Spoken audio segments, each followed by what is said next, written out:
Candid अमन, कहानियों का रंगमंच।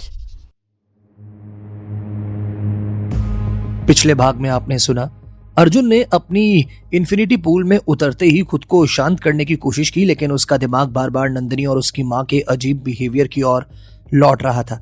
उसे यकीन था कि नंदिनी कुछ छिपा रही है और वो सच्चाई जानने के लिए तैयार था।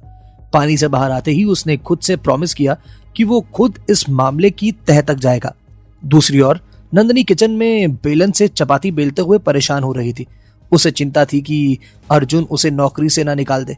वो अपने लोन के बारे में सोचकर और डर गई। इसी बीच उसकी सौतेली माँ और बहन तन्वी नंदिनी की केरला ट्रिप को लेकर बात कर रहे थे। पहले उसकी माँ ने उसे रोकने के लिए तैयार किया, लेकिन जब तन्वी ने याद दिलाया कि नंदिनी के जॉब के चलते उन्हें 10 लाख का लोन अप्रूव हो सकता है, तो माँ का रवैया तुरंत बदल गया। उन्होंने तुरंत फैसला किया कि नंदिनी को केरला जाने देना होगा ताकि उनका फायदा बना रहे। रात के खाने के दौरान जब नंदिनी थोड़ी राहत महसूस कर रही थी, तो उसकी माँ ने अचानक से लोन के बारे में पूछ लिया। नंदिनी ने बताया कि अर्जुन ने उसकी लोन रिक्वेस्ट रिजेक्ट कर दी है, जिससे माँ और तन्वी नाराज हो गए। माँ ने ऑर्डर दिया कि नंदिनी अगली सुबह अर्जुन से रीजन पूछे और दोबारा अप्लाई करे, जिससे नंदिनी अंदर ही अंदर घबरा रही थी। इसी बीच अर्जुन अपनी सुबह की वर्कआउट रूटीन खत्म कर चुका था जब मायरा की कॉल आई। उसने बिना दिलचस्पी के कॉल रिसीव किया, लेकिन जब मायरा ने बताया कि वो इंडिया आ रही है, तब भी उसने कोई ज्यादा खास एक्साइटमेंट नहीं दिखाई। मायरा उसकी बेरुखी से झुंझला गई, लेकिन अर्जुन के लिए ये कोई मायने नहीं रखता था। उसने रूखे लहजे में कॉल काट दी और मायरा इन अनदेखी और इस गंदे बिहेवियर से और चिढ़ गई। अब आगे सुबह की हल्की ठंडक अब पूरी तरह से हल्की गर्माहट में बदल चुकी थी। अर्जुन मेहरा अपने रूम से पूरी तरह से तैयार होकर नीचे जाने के लिए सीढ़ियां उतर रहा था, जब अचानक एक जानी पहचानी लेकिन कम सुनी जाने वाली आवाज ने उसको रोक दिया। Good morning bro. उसने हल्के से सिर उठाया और सामने देखा अनन्या मेहरा, उसकी बड़ी बहन। अनन्या ने एक सॉफ्ट स्माइल के साथ अपने भाई को देखा और अपनी बाहें क्रॉस कर ली। अनन्या ने हल्के मजाकिया लहजे में कहा, तुम्हारा चेहरा देखे हुए हफ्ते हो गए हैं अर्जुन। क्या तुम सच में इसी घर में रहते हो या फिर सिर्फ नाम के लिए यहाँ आते हो? अर्जुन ने बिना किसी एक्स्ट्रा एक्सप्रेशन के सिर्फ हल्का सा स्माइल किया और ठंडी आवाज में जवाब दिया, गुड मॉर्निंग अनुदी, बस थोड़ा बिजी हूं तो ऑफिस से ज्यादा टाइम निकाल नहीं पाता हूँ। अनन्या ने अपनी आंखें घुमाई और सीढ़ियों की रेलिंग पर हाथ रखते हुए उसे जाते हुए देखा। अनन्या ने अर्जुन को बताया, हे लिसन, आज से मैं भी ऑफिस ज्वाइन कर रही हूँ। अर्जुन के कदम अचानक रुक गए। उसने धीरे से भौहें चढ़ाई और पलटकर अनन्या की तरफ देखा। अर्जुन ने हैरानी से अपनी बहन से पूछा, सीरियसली? अनन्या ने मजाकिया लहजे में जवाब दिया, नहीं, झूठ बोल रही हूँ, ऑब्वियसली सीरियसली। अर्जुन ने हल्की सांस भरी और उसकी आंखों में संदेह उभर आया। अर्जुन ने अपनी आईब्रो ऊपर करते हुए अपनी बहन से पूछा, तो आपकी ज्वेलरी डिजाइनिंग का क्या हुआ? आप तो अपनी खुद की कंपनी खोलने वाली थी ना?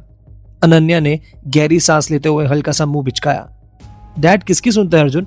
मैंने सोचा था कि अपनी खुद की कंपनी शुरू करूंगी, लेकिन डैड ने फरमान सुना दिया, पहले फैमिली बिजनेस ज्वाइन करो और फिर अपने पैशन के बारे में सोचो। अर्जुन ने सिर हिलाया, जैसे उसे बिल्कुल उम्मीद थी कि डैड ऐसा ही कहेंगे। अर्जुन ने स्माइल करते हुए कहा, मेक सेंस। अनन्या ने तुरंत आंखें बड़ी कर ली। अनन्या ने शौक और मजाक के मिले जुले लहजे में अर्जुन से कहा, वेट, व्हाट? तुम डैड की साइड ले रहे हो? अर्जुन ने हल्की मुस्कान दबाते हुए शांत स्वर में कहा, बिल्कुल, बिना स्विमिंग सीखे गहरे पानी में कदम रखना बेवकूफी हो सकती है, ऐसे ही बिना बिजनेस एक्सपीरियंस के अपना खुद का बिजनेस शुरू करना बेवकूफी हो सकती है। अनन्या ने आंखें घुमाई और झट से अपने बाल पीछे किए। अनन्या ने नकली झुंझलाहट दिखाते हुए कहा, तुम भी ना बिल्कुल डैड की तरह हो। अर्जुन ने अपनी घड़ी पर एक नजर डाली और फिर बिना ज्यादा समय बर्बाद किए नीचे जाने लगा।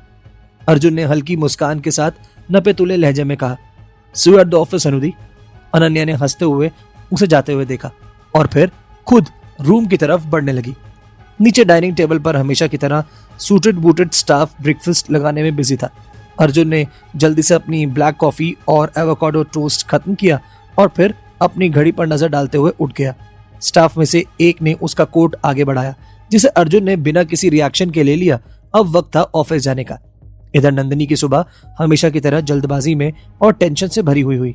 उसकी दिमाग में अभी भी सुबह सुबह माँ के फिर से याद दिलाए हुए वो शब्द गूंज रहे थे। आज ऑफिस में जाकर अर्जुन सर से पूछना है कि लोन रिजेक्ट क्यों हुआ और जरूरत पड़े तो फिर से अप्लाई करना है। नंदिनी ने खुद से कहा, अगर मैंने अर्जुन सर से फिर लोन की बात की तो क्या होगा? क्या वो गुस्सा हो जाएंगे?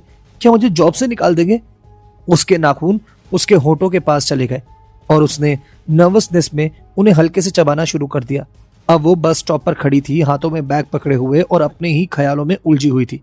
उसकी बस आने ही वाली थी कुछ मिनटों में, लेकिन उसी वक्त अर्जुन की ब्लैक मर्सिडीज बेंज वहीं से गुजर रही थी।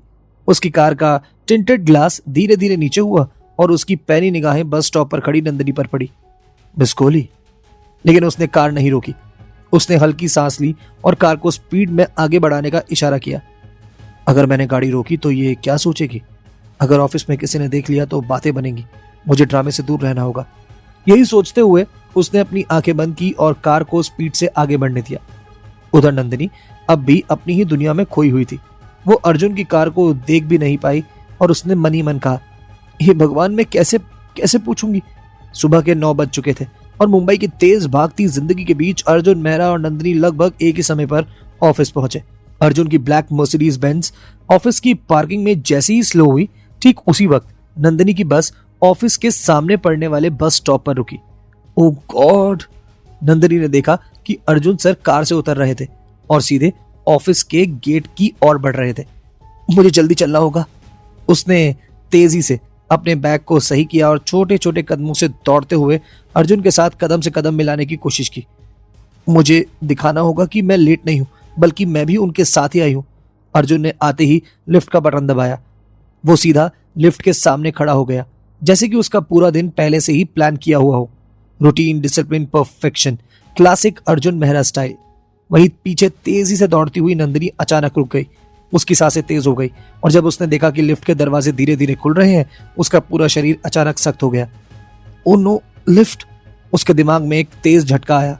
वो दिन, वो मोमेंट जब मैं गिर गई थी और अर्जुन सर ने मुझे पकड़ लिया था। इतनी क्लोजनेस, उसकी परफ्यूम की खुशबू, उनकी टाइट ग्रिप। नहीं, मैं अब उनके साथ लिफ्ट में नहीं जा सकती। अर्जुन ने बिना ज्यादा रुके लिफ्ट में कदम रखा, लेकिन तभी मिस कोहली। उसकी पैनी नजर इस बार भी नंदिनी की घबराई हुई हरकतों पर टिक गई। अर्जुन ने हल्की भौहें चढ़ाई और अपनी उंगलियों को साइड पॉकेट में डाल दिया। कम इन, आ जाओ। उसकी आवाज हमेशा की तरह सख्त और अथॉरिटेटिव थी। नंदिनी ने झट से अपनी आंखें बड़ी कर ली और हल्का सा पीछे हटी।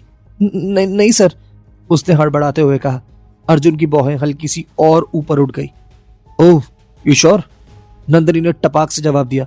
जी सर, आप जाइए, मैं सीढ़ियों से आ जाऊंगी। अर्जुन ने हल्का सा आईब्रो चढ़ाया। सीरियसली? स्टेयर्स? नंदिनी ने जवाब दिया। यस सर, वैसे भी चलना सेहत के लिए अच्छा होता है ना। उसने जबरदस्ती एक नकली हंसी हंसने की कोशिश की। अर्जुन ने सिर्फ 2 सेकंड उसे देखा और फिर कंधे उचकाए। Suit yourself. उसने बिना कुछ और बोले 12th फ्लोर का बटन दबा दिया और लिफ्ट का दरवाजा बंद हो गया। जैसे ही लिफ्ट चली गई, नंदिनी वहीं खड़ी रह गई। उसका दिल अभी भी तेजी से धड़क रहा था। हे भगवान, मैं उनके साथ लिफ्ट में नहीं जा पाई तो उनसे लोन की बात कैसे करूंगी? उसने अपने माथे पर हल्का सा हाथ मारा और नर्वसली इधर उधर देखा। फिर उसने खुद को शांत करने के लिए गहरी सांस ली और दूसरी लिफ्ट पकड़ने का फैसला किया। अब वो दूसरी लिफ्ट में थी। उसने 12th फ्लोर का बटन दबाया और बैग को अपने सीने से कसकर पकड़ा। पीठ लिफ्ट की ठंडी दीवार से टिकी हुई थी और अपने आंखें उसने बंद कर ली। बस अर्जुन सर से नजरें नहीं मिलानी है। लिफ्ट धीरे धीरे ऊपर जा रही थी। उसका दिमाग पूरी तरह उलझ चुका था। अगर मैंने उनसे लोन के बारे में पूछा और उन्होंने मना कर दिया तो? या फिर अगर उन्हें गुस्सा आ गया, मैं क्या करूं? कैसे पूछूं? हाँ, रिया से पूछना पड़ेगा, वही कोई आइडिया देगी। तभी लिफ्ट डोर खुला और सामने अर्जुन खड़ा था। लिफ्ट के दरवाजे खुलते ही नंदिनी के पैरों के नीचे से जमीन खिसक गई। Oh no! सामने अर्जुन खड़ा था, किसी से डिस्कशन कर रहा था, लेकिन जैसे ही लिफ्ट खुली उसकी आंखें सीधा नंदिनी पर पड़ी। उसका स्टैच्यू जैसा खड़ा होना, बैग को कसकर पकड़े हुए नर्वस एक्सप्रेशंस और वो घबराई हुई झुकी हुई नजरें। अर्जुन ने हल्की भौहें चढ़ाई। अगेन? अर्जुन ने नंदिनी से कहा। मिस कोहली? उसने हल्के से आईब्रो ऊपर करते हुए बस इतनी ही बात कही, लेकिन नंदिनी का दिल जोरों से धड़क उठा। वो झट से नजरें झुका गई। हे भगवान, उन्होंने नोटिस कर लिया। इन्हें तो मैं नीचे बोलकर आई थी कि मैं सीढ़ियों से आऊंगी और अब उसने तेजी से अपने कदम बढ़ाए और अर्जुन को नजरअंदाज करते हुए अपने कैबिन की ओर चली गई। पीछे खड़े अर्जुन ने हल्की स्माइल दबाई। She is acting so weird यार। लेकिन उसके पास भी इसके बारे में सोचने का वक्त नहीं था। लेट्स सी, जब ये खुद ही मेरे पास आएगी तब पूछूंगा। और अर्जुन वापस अपने डिस्कशन में लग गया। ऑफिस में अभी भी मॉर्निंग का माहौल था। लोग अपनी अपनी सीट्स पर बैठ चुके थे। टाइपिंग की आवाज, फोन कॉल्स और हल्की फुल्की बातें शुरू हो चुकी थी। लेकिन एक इंसान था जो अब भी अपने ही डर और उलझन में फंसा हुआ था, नंदिनी। वो तेज कदमों से चलते हुए सीधे अपने बेस्ट फ्रेंड और कलीग रिया के पास पहुंची। रिया, उसकी आवाज में घबराहट और झुंझुलाहट दोनों थे। रिया जो अपने कंप्यूटर स्क्रीन पर किसी फाइल पर काम कर रही थी, एकदम से उचक गई। ओह माय गॉड, क्या हुआ? उसने अपने चश्मे को एडजस्ट करते हुए कहा। नंदिनी ने झट से अपने बैग को डेस्क पर पटका और रिया के पास खड़ी चेयर पर गिरते हुए बोली, यार ये सब मेरे साथ ही क्यों होता है? रिया ने उसकी शक्ल देखी जो पूरी टेढ़ी बनी हुई थी और फिर उसने मुस्कुराते हुए पूछा, अब कौन सी आफत आ गई मैडम? नंदिनी ने मासूम सा चेहरा बनाते हुए कहा, ये अर्जुन सर हर बार मेरे सामने क्यों आ जाते हैं यार, मैं क्या करूं? नंदिनी ने अपने माथे पर हाथ रखा और सिर झुका लिया। रिया ने अपनी हंसी रोकने की कोशिश की लेकिन नाकाम रही। ओह गॉड नंदिनी, तू चाहे कुछ भी कर ले लेकिन अर्जुन सर को इग्नोर नहीं कर सकती ना तू? उसने आंखें मारते हुए कहा। नंदिनी ने अपना चेहरा ऊपर किया और गुस्से से होंठ भींच लिए। हाँ, मुझे पता है वो बहुत स्मार्ट है। रिया की हंसी और तेज हो गई। वाह, मैंने तो इस नजरिए से सोचा ही नहीं था। उसने आंखें घुमाते हुए अपनी कुर्सी को थोड़ा पीछे किया। मैं तो तेरी उनकी असिस्टेंट होने की बात कर रही थी, लेकिन लगता है यहाँ तेरे दिमाग में कुछ और ही चल रहा है। उसने नंदिनी को हल्की कोहनी मारी। नंदिनी का चेहरा लाल पड़ गया। रिया प्लीज ये सब बकवास बंद कर और मुझे बता कि लोन के बारे में अर्जुन सर से कैसे पूछूं? रिया ने बाहें चढ़ाई। क्या पूछना है लोन का? नंदिनी ने रिया को बताया। यही कि उन्होंने मेरी लोन एप्लीकेशन रिजेक्ट क्यों की? रिया ने अपनी आंखें चौड़ी कर ली और झट से नंदिनी के माथे पर हल्की चपत लगाई। आर यू मैड और व्हाट? ऐसे सवाल कौन करता है बॉस से भाई?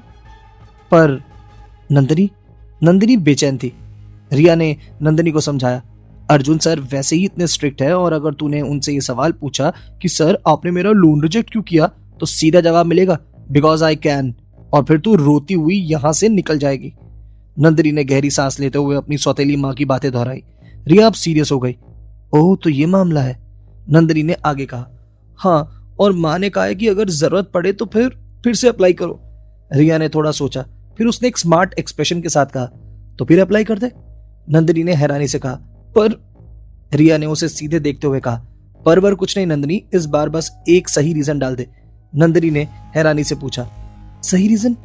रिया ने जवाब दिया, हाँ, तू लिख दे कि तुझे लोन अपनी बहन की शादी के लिए चाहिए। नंदिनी की आंखें चौड़ी हो गई।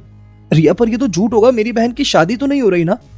रिया ने आंखें ऊपर कर ली, लेकिन जैसे वो ये ड्रामा झेल ना पा रही हो।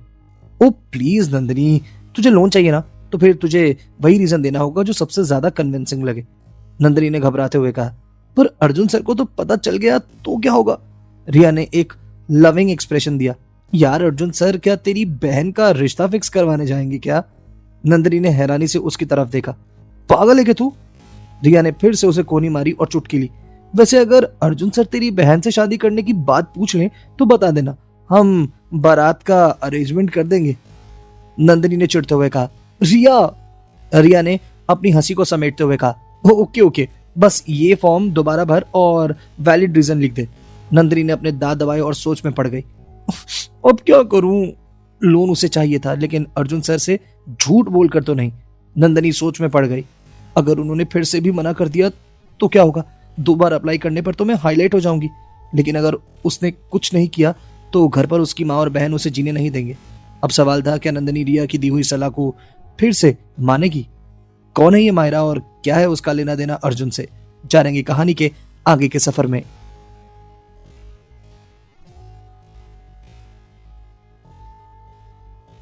सुनते रहिए कैंडिड अमन।